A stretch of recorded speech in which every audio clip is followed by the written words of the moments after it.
নমস্কার, কিকাস কিচেনে আপনাদের সবাইকে স্বাগত। আজকে আমি একটা সজনে ডাঁটা চচ্চড়ি রেসিপি আপনাদের সাথে শেয়ার করব।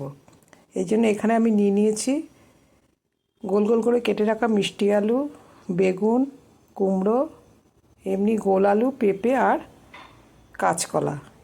আর নিয়েছি সজনের ডাঁটা, ছাল ছাড়িয়ে ভালো মতো ধুয়ে রেখে দিয়েছি।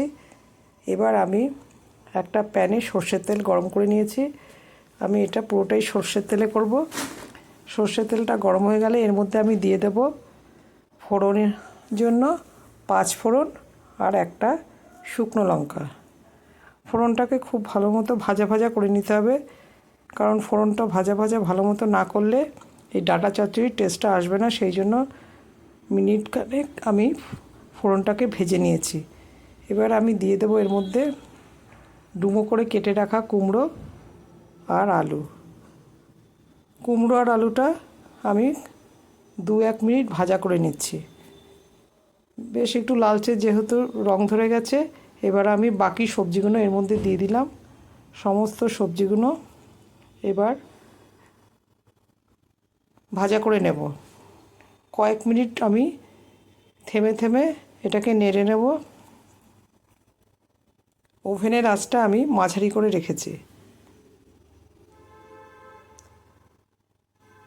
এদিকে আমি এটা ভাজা ভাজা হতে থাকবে, আমি করে নিচ্ছি একটা মশলার পেস্ট।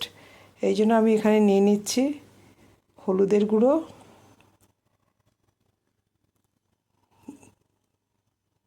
দিয়ে দেবো জিরে ধনের গুঁড়ো, আর এখানে আমি বেশ খানিকটা জিরে ধনের গুঁড়ো দিয়ে দিলাম।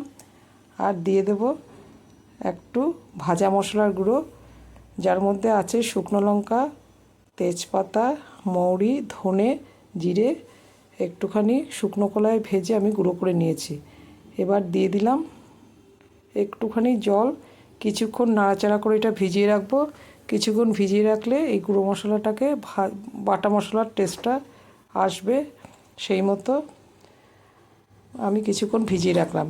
আর নিয়েছি কয়েকটা পাকা লঙ্কা, কাঁচা লঙ্কা আমি নিয়েছি। এখানে আমি আলাদা করে আর শুকনো লঙ্কা দেবো না। সমস্তটা কিছুক্ষণ ভাজা করে নিয়েছি। এবার আমি মশলার পেস্টটা এর মধ্যে দিয়ে আবারও কয়েক মিনিট কষিয়ে নিচ্ছি।